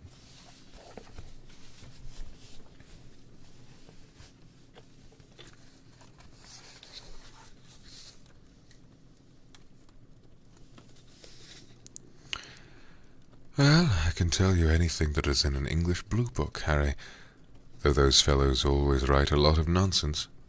When I was in the diplomatic, things were much better, but I hear they let them in now by examination. What can you expect? Examinations are pure humbug from beginning to end. If a man is a gentleman, he knows quite enough, and if he's not a gentleman, whatever he knows is bad for him." Mr. Dorian Gray does not belong to blue books, Uncle George," said Lord Henry, languidly. "Mr. Dorian Gray? Who is he?" asked Lord Fulmore, knitting his bushy white eyebrows. "That is what I have come to learn, Uncle George. Or rather, I know who he is. He is the last Lord Kelso's grandson. His mother was a Devereux, Lady Margaret Devereux. I want you to tell me about his mother. What was she like?" Whom did she marry? You have known nearly everybody in your time, so you might have known her. I am very much interested in Mr. Grey at present. I have only just met him. Kelso's grandson, echoed the old gentleman. Kelso's grandson. Of course. I knew his mother intimately. I believe I was at her christening.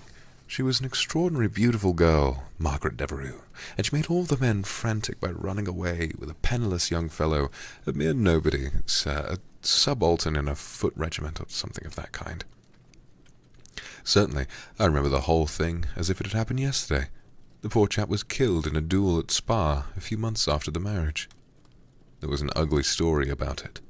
They said Kelso got some rascally adventurer, some Belgian brute, to insult his son-in-law in public. Paid him, sir, to do it. Paid him. And that the fellow spitted his man as if he had been a pigeon. The thing was hushed up, but egad, Kelso ate his chop alone at the club for some time afterwards. He brought his daughter back with him, I was told, and she never spoke to him again. Oh yes, it was a bad business. The girl died too, within a year. So she left a son, did she? I had forgotten about that. What sort of boy is he? If he is like mother, he must be a good-looking chap. He is very good-looking, assented Lord Henry.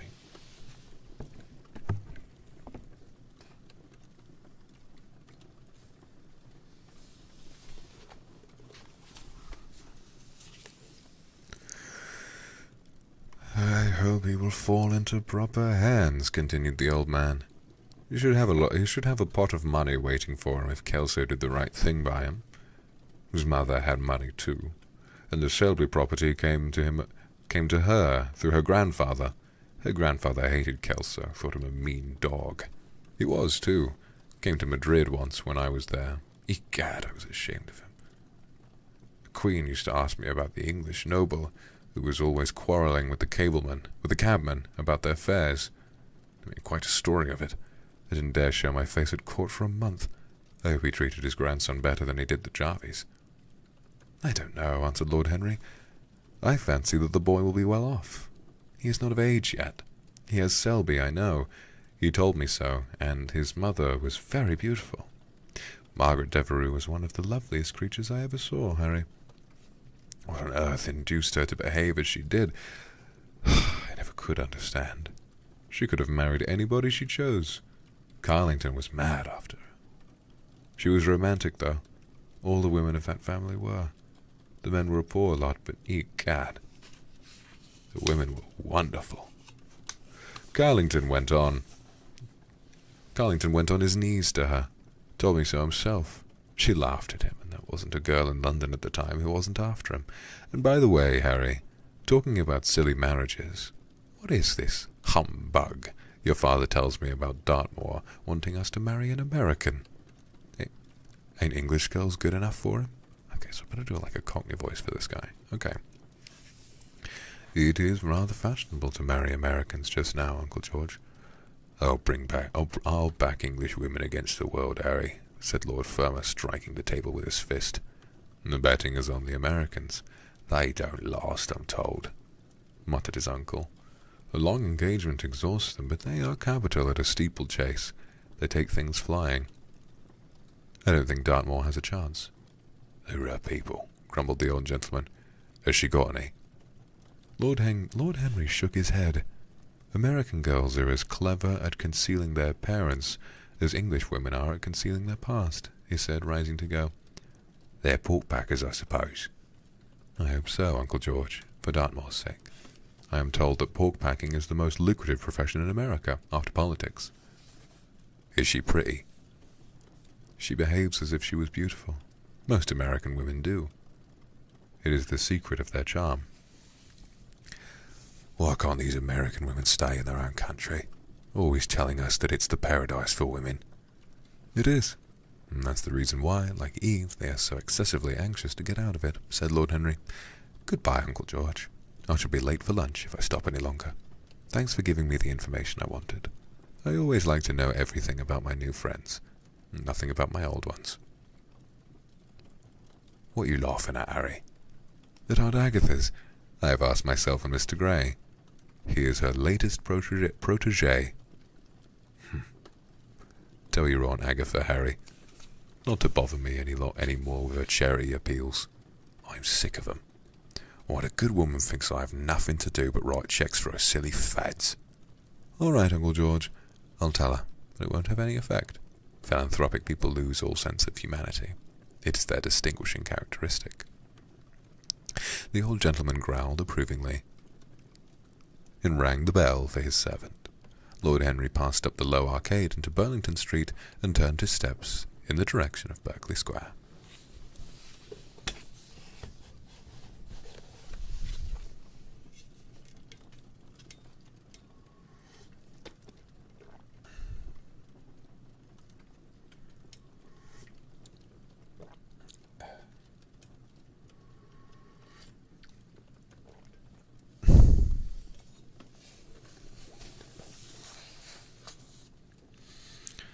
So that was the story of Dorian Gray's parentage. Crudely as it had been told to him, it had yet stirred him by its suggestion of a strange, almost modern romance. A beautiful woman risking everything for a mad passion.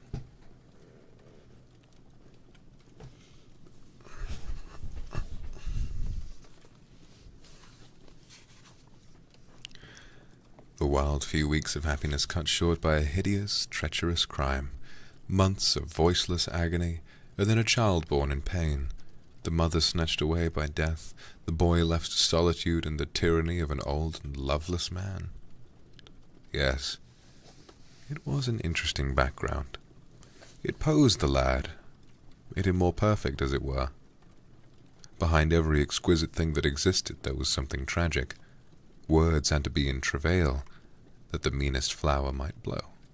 And how charming he had been at dinner the night before, as with startled eyes and lips parted in frightened pleasure, he had sat opposite to him at the club, the red candle shades staining to a richer rose the wakening wonder of his face. Talking to him was like playing upon an exquisite violin. He answered to every touch and thrill of the bow. There was something terribly enthralling in the exercise of influence. No other activity was like it. To project one's soul into some gracious form, and let it tarry there for a moment, to hear one's own intellectual echoes echoed back to one, with all the added music of passion and youth, to convey one's temperament into another, as though it were a subtle fluid or a strange perfume, there was real joy in that. Perhaps the most satisfying joy left to us in an age so limited and vulgar as our own, an age grossly carnal in its pleasures, and grossly common in its aims. He was a marvellous type, too, this lad, whom by so curious a chance he had met in Basil's studio, or could be fashioned into a marvellous type at any rate. Grace was his, and the white purity of boyhood, and beauty such as old Greek marbles kept for us. There was nothing that one could not do with him. He would be made a titan or a toy. What a pity it was that such beauty was destined to fade.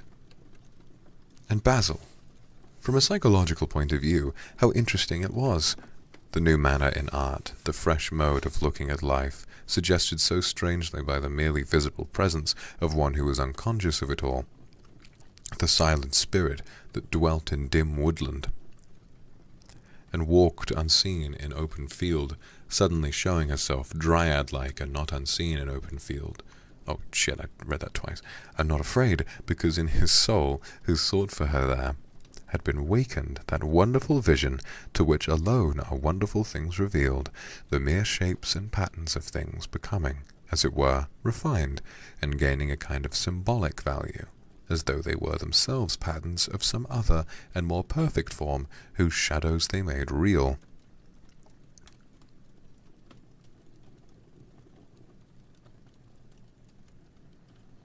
How strange it all was. He remembered something like it in history. Was it not Plato, the artist, in thought, who had first analyzed it? Was it not Buonarroti, who had carved it in the coloured marbles of a sonnet sequence. But in our own century it was strange. Yes, he would try to be to Dorian Gray what, without knowing it, the lad was to the painter who had fashioned the wonderful portrait. He would seek to dominate him, had already, indeed, half done so. He would make that wonderful spirit his own. There was something fascinating in this love, in this son of love and death. Suddenly he stopped and glanced up at the houses. He found that he had passed his aunt's some distance, and smiling to himself, turned back. When he entered the somewhat sombre hall, the butler told him that they had gone to lunch. He gave one of the footmen his hat and stick, and passed into the dining room. "Late as usual, Harry," cried his aunt, shaking her head at him. He invented a facile excuse, and having taken the vacant seat next to her, looked around to see who was there. Dorian bowed to him shyly from the end of the table, a flush of pleasure stealing into his cheek. Opposite was the Duchess of Harley, a lady of admirable good nature and good temper, much liked by everyone who knew her, and of those ample architectural proportions that in women who are not duchesses are described by contemporary historians as stoutness. Next to her sat, on her right, Sir Thomas Burden, a radical member of Parliament, who followed his leader in public life, and in private life followed the best cooks, dining with the Tories and thinking with the Liberals, in accordance with a wise and well-known rule. The post on her left was occupied by Mr. Erskine of Treadley, an old gentleman of considerable charm and culture, who had fallen, however, into bad habits of silence, having, as he once explained to Lady Agatha, said everything he had to say before he was 30. His own neighbour was Mrs. Vandeleur, one of his aunt's oldest friends, a perfect saint amongst women, but so dreadfully dowdy that she reminded one of a badly bound hymn book. Fortunately for him, she had on the other side Lord Fordell, a most intelligent middle-aged mediocrity, as bold as a ministerial statement on the House of Commons, with whom she was conversing in that intensely earnest manner which is the one unpardonable error, as he remarked once himself, that all really good people fall into, and from which none of them ever quite escape. "We're talking about Dartmoor, Lord Henry," cried the Duchess, nodding pleasantly to him across the table. "Do you think he really will marry this fascinating young person?" "I believe she's made up her mind to propose to him, Duchess." "How dreadful!" exclaimed Lady Agatha. "Really, someone should interfere.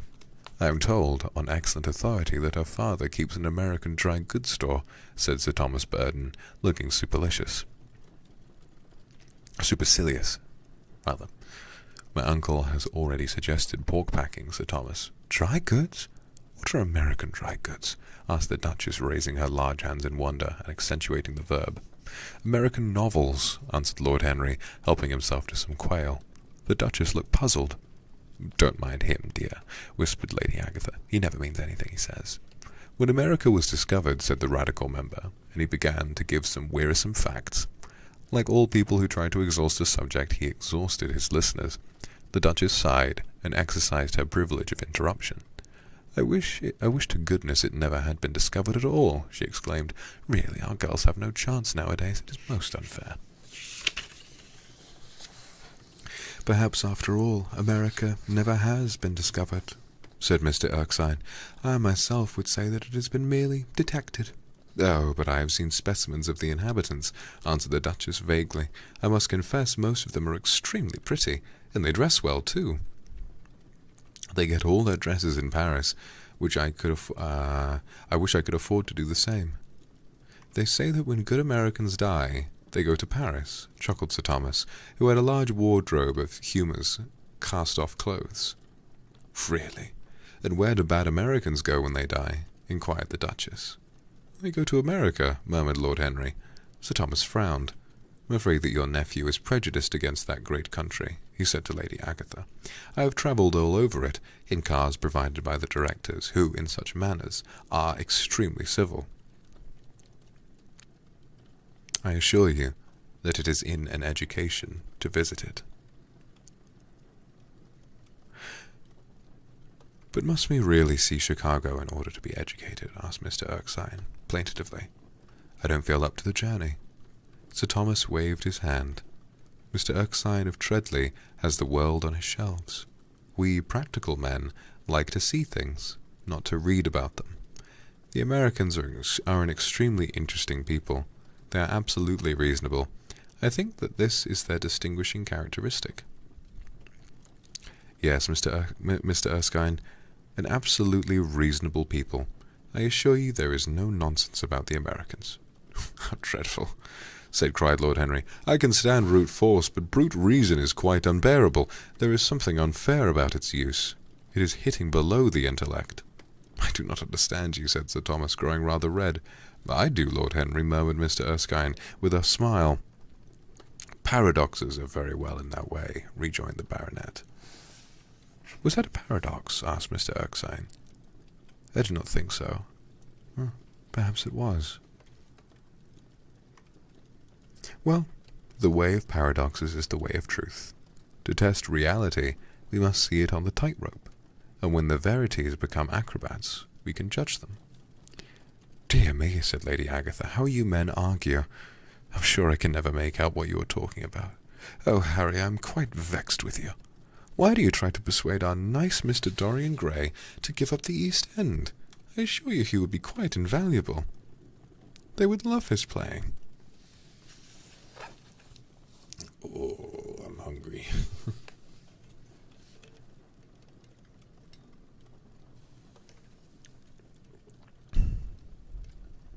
I'd like to apologize to all American people in the audience. It is a little bit funny, though.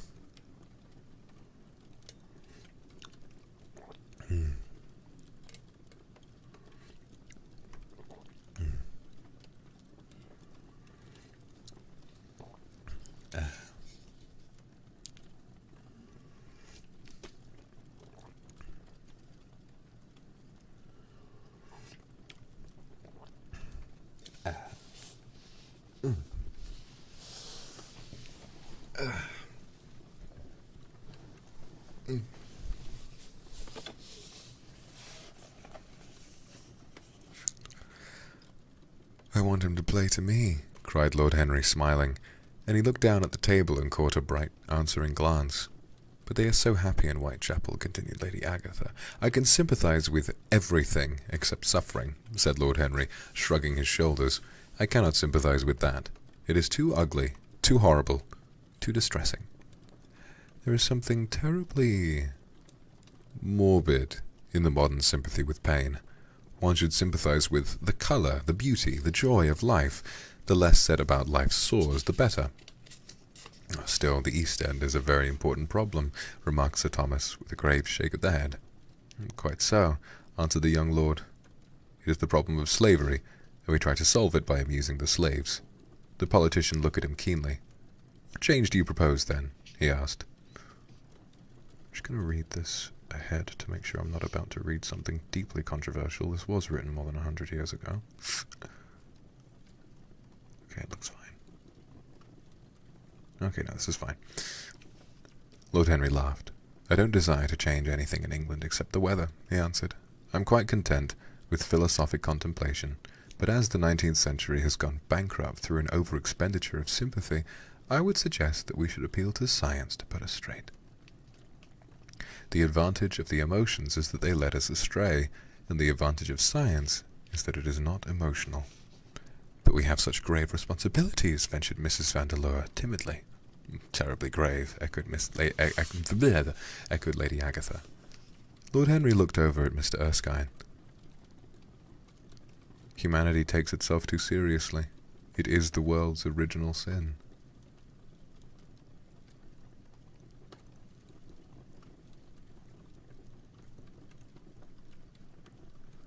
If the caveman had known how to laugh, history would have been different. You really are very comforting, warbled the Duchess. I have always felt rather guilty when I came to see your dear aunt, for I take no interest at all in the East End. For the future, I shall be able to look her in the face without a blush. "A blush is very becoming, Duchess," remarked Lord Henry. "Only when one is young," she answered. "When an old woman like myself blushes, it is a very bad sign." "Ah, Lord Henry, I wished you would tell me how to become young again." He thought for a moment. "Can you remember any great error?"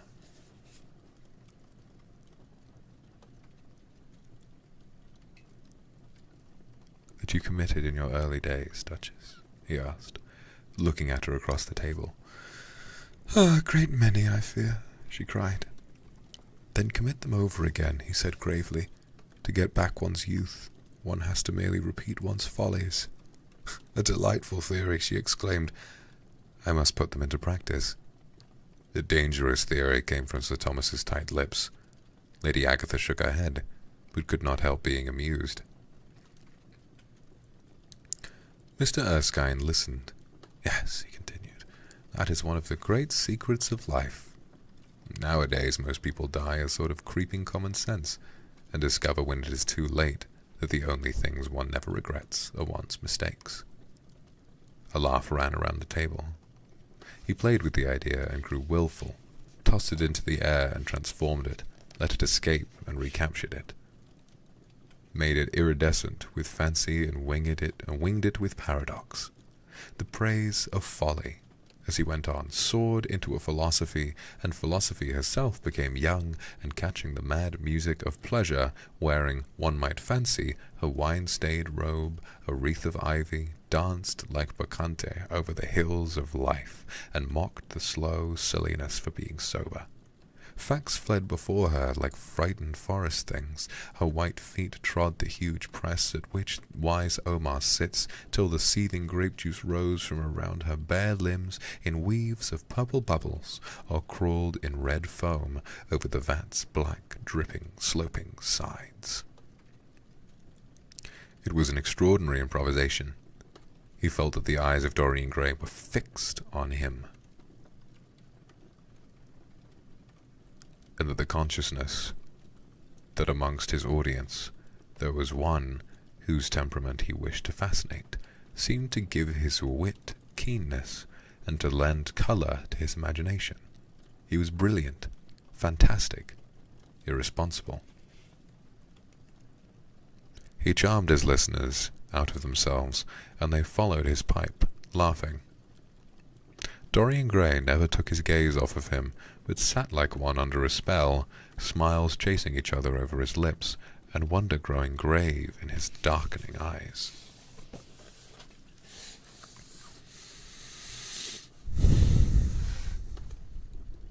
At last, liveried in the costume of the age, reality entered the room, in the shape of a servant, to tell the Duchess that her carriage was waiting.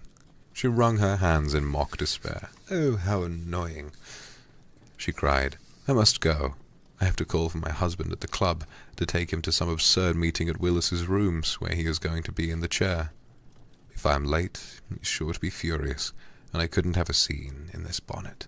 It's far too fragile. A harsh word would ruin it. No, I must go, dear Agatha. Goodbye, Lord Henry. You are quite delightful, and dreadfully demoralizing. I'm sure I don't know what to say about your views. You must come and dine with us some night. Tuesday? Are you disengaged Tuesday?" "For you I would throw over anybody, Duchess," said Lord Henry, with a bow. "Ah, that is very nice." Hang on a minute. There you go.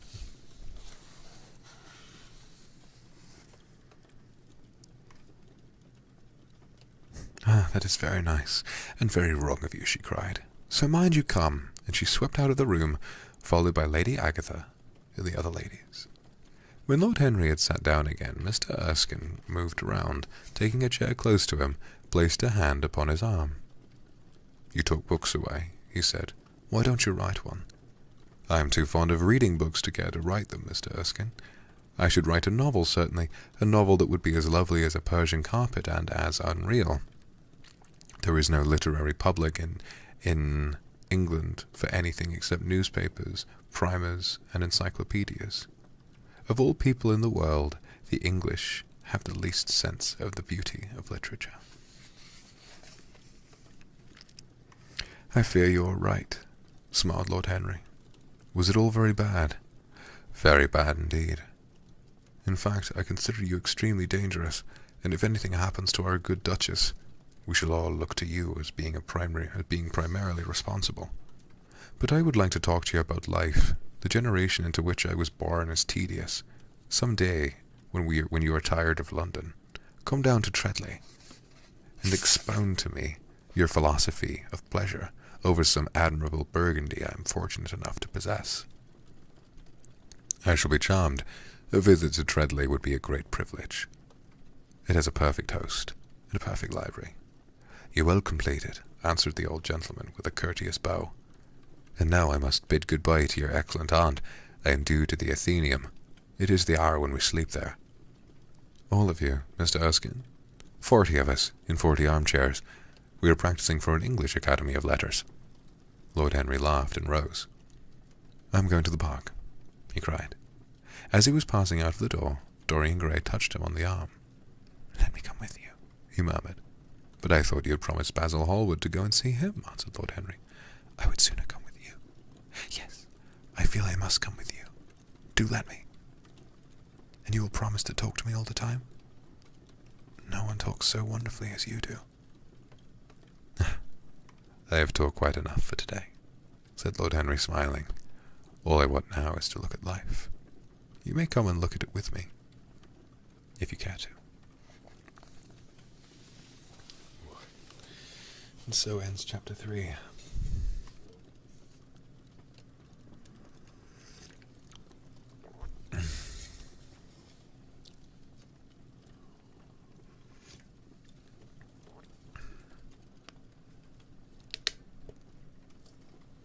Really is an incredible story so far, isn't it? I love the way it's written too.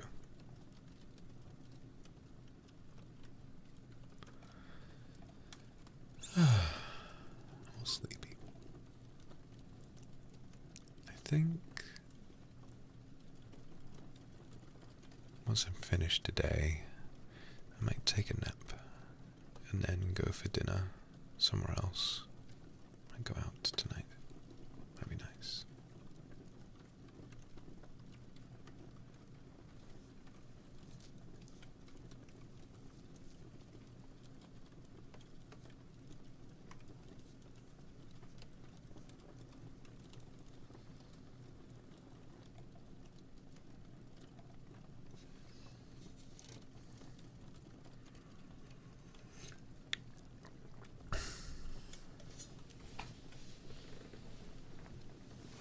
Whoa.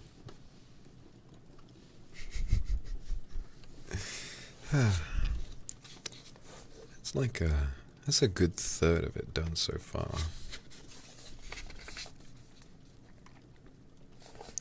Tempted to keep reading, but I'm also very sleepy.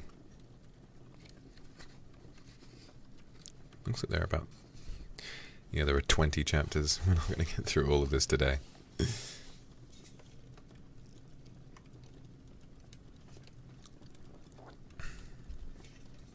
Well, yes. We have had a whole 2 hours. So I suppose I'll leave it there for today. Yes, perhaps we could have a part 2 at some point. We'll see. I want to thank you all for having come and joined me this evening. Hopefully I've managed to help a lot of you get to sleep. And hopefully this provides you with something nice to come back to at a later date, if ever you're struggling to sleep. I want to thank everyone who sent a donation during this time, and I want to thank everyone who has gifted some memberships. You've made me very, very happy, and I've really enjoyed today. It was nice to get to flex my voice acting muscles, and it was nice to try my best to focus on a book for more than 20 minutes. This one is a good book, so that made it a little bit easier. Hopefully you guys have a wonderful sleep, and I'll see you all in the morning, when tomorrow I'll be having my Christmas karaoke, which ought to be a lot of fun. Thank you for everything.